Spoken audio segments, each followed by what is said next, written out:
It's that time again. We've finished another year's worth of commentaries, so now we have the year in review for 1932. This year saw 25 cartoons released with one cartoon unreleased. As always, I'll go over the following points: the overview of the year, my overall thoughts of the year, my favourite cartoons, least favourite cartoons, some weird and funny animated moments, and a conclusion. So without further ado, let's get on to it. So first up, let's go over the list of cartoons released this year. So first up we have Bosko at the Zoo,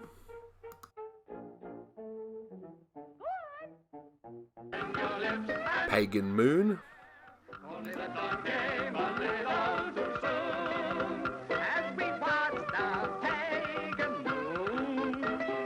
Battling Bosko,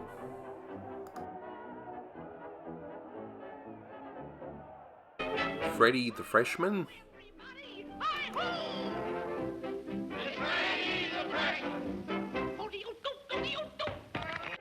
Big-Hearted Bosko,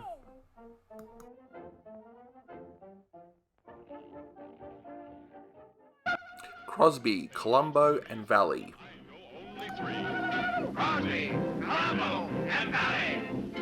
Bosko's Party,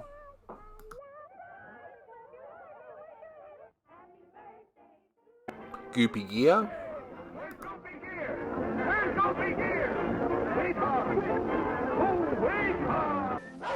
Bosko and Bruno,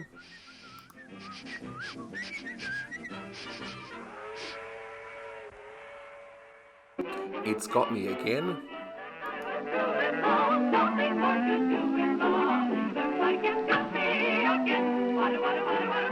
Moonlight for Two,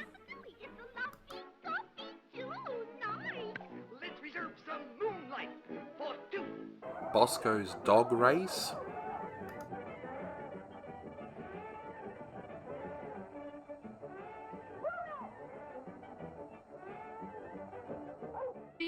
The Queen Was in the Parlour, The Queen in the parlor, have a tea. Oh, a tea, yes, a tea. Bosko at the Beach,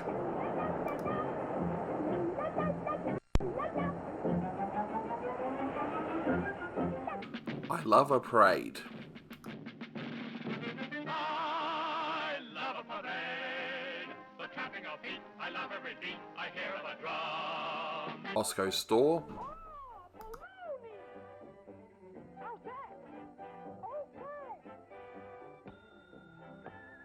Bosko the Lumberjack,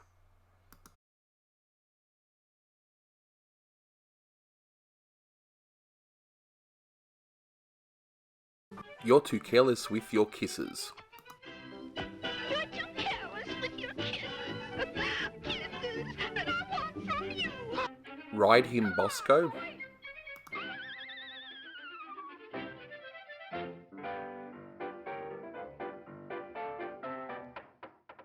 I Wish I Had Wings, I wish I had wings. I wish I had wings. I'd give plenty to eat if I only had wings. Bosko the Drawback, A Great Big Bunch of You, A little dark, a little who's this, a little what's this, and a great big bunch of you. Bosko and Honey,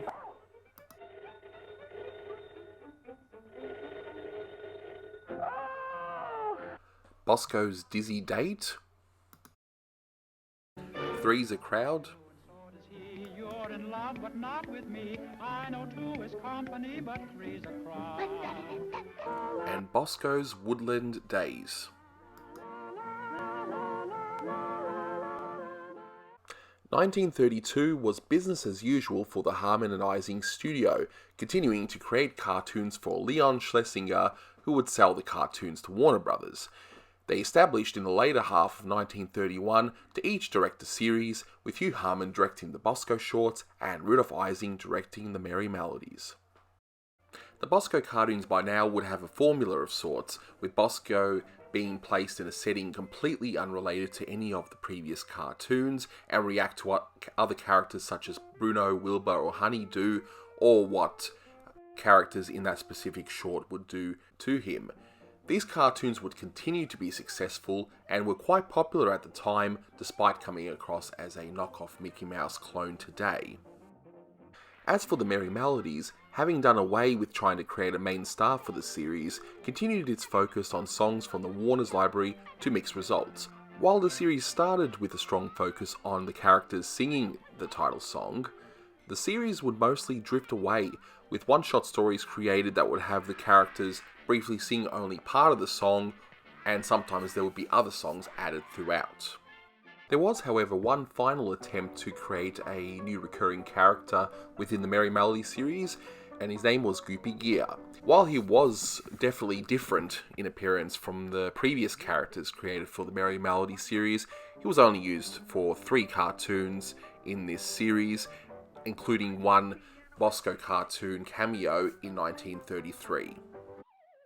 This was also the year that marked the first Academy Award nomination for a Looney Tunes short, for It's Got Me Again. It ended up losing to the first Walt Disney Technicolor short, Flowers and Trees, and there would not be another Academy Award nomination for a Warner Brothers short until 1939.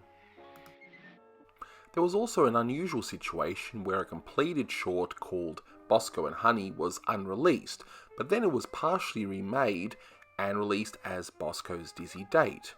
While there would be other remakes like Porky and Wacky Land being remade into Doe for the Dodo, which was essentially a colour remake of a black and white short, in this case there didn't seem to be a reason why Bosko and Honey was shelved and then remade. And now on to my overall thoughts of 1932. This year featured a few hidden gems here and there, but was mostly forgettable. I mean, that's not to say that all the cartoons were awful or anything like that, or that there was nothing of value, but there was nothing that stood out so much that I would want to rewatch again and again and again, like some of the later Looney Tunes cartoons. And it's a shame because there are some genuinely good ideas in some of these cartoons, but it's the execution that unfortunately didn't quite work as well as it should have. But do I regret watching these cartoons in 1932? Absolutely not. It is part of Looney Tunes history, and I'm glad to see how the studio evolved. And now on to my favourite cartoons of 1932. Now, as far as the Boskos are concerned, it was tough to pick one, as nothing stood out too much, but Bosko's Dog Race would be my choice. It's a crazy cartoon with some really funny gags that made me just laugh, as you can see right here. It's nothing too memorable, but in the context of the year, it stood out the most to me, and it was very entertaining. I was almost inclined to pick Write Him Bosko because of that funny ending with the creators not having an ending, but the rest of the cartoon just wasn't particularly that great. Same with Bosko's Woodland Days. The last third was wild, and I really wish the cartoon did some more of that. So yeah, my favourite for 1932, Bosko's Dog Race. As for the Merrie Melodies, my favourite of 1932 would have to be Moonlight for Two. I like Goopy Geer as a character. I mean, he's not the most well-developed character, but at least he's different from what the Hugh Harman and Rudolph Ising tried to do in 1931 in relation to creating a new character for the Merrie Melodies. And it's a shame that Goopy Geer never really took off. But this cartoon was just funny. It had some wonderful music, some wonderful animation, great backgrounds, and yeah, it was just a lot of fun. So this would have to be my pick for the favourite Merrie Melodies of the year. There were a few others that weren't too bad. They had some interesting ideas, but the execution never quite worked for me for the most part. But this one was perhaps also the most well-rounded cartoon in my opinion. Now on to my least favourite cartoons of 1932.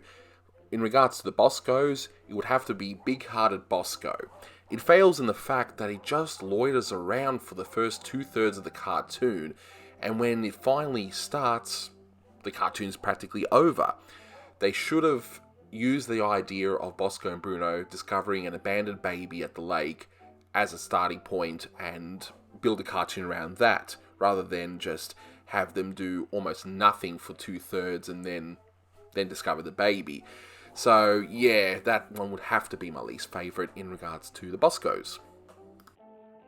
And speaking of unfocused cartoons, my least favourite Merrie Melodies of the year would have to be Crosby, Columbo and Valley. Now the song itself isn't that bad, but this cartoon just is so all over the place. You know, it starts off with angry male villagers that you don't see again, then you just see the female villagers just singing songs that come from the radio, in regards to Crosby, Columbo and Valley, and then there's a forest fire, and that's it. It just ends. So as far as unfocused cartoons go, this one was definitely another one, and it's also why it's one of my least favourites of the year. And now with that out of the way, here is a montage of my favourite, weirdest and funniest, and just downright bizarre animated moments of 1932. Enjoy.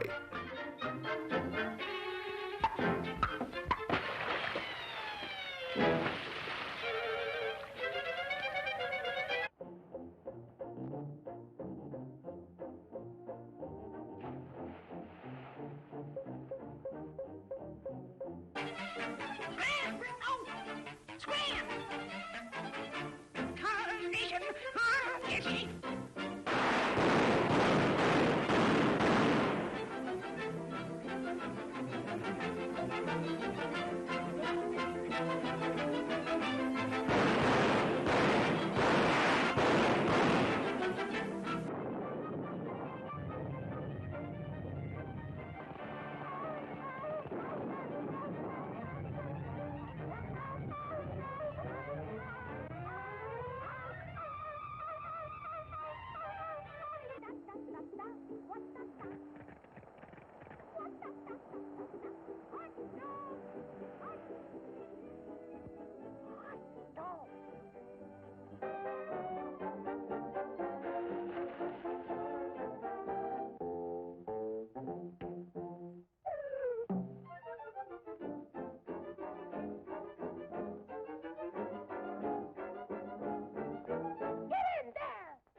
Say, how's Bosko gonna save the girl?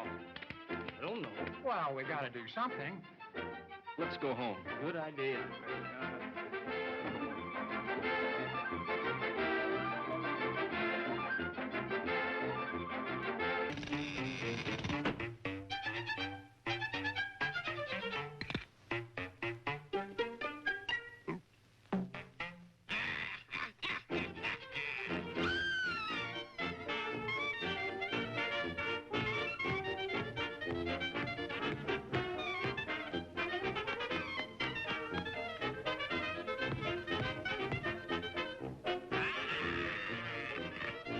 They tell me I'm crazy, but I'm not much.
And that concludes the 1932 year in review. Please consider subscribing if you haven't done so already, so you can follow me on all the commentaries and new documentaries I make for the channel. And until next time, that's all folks.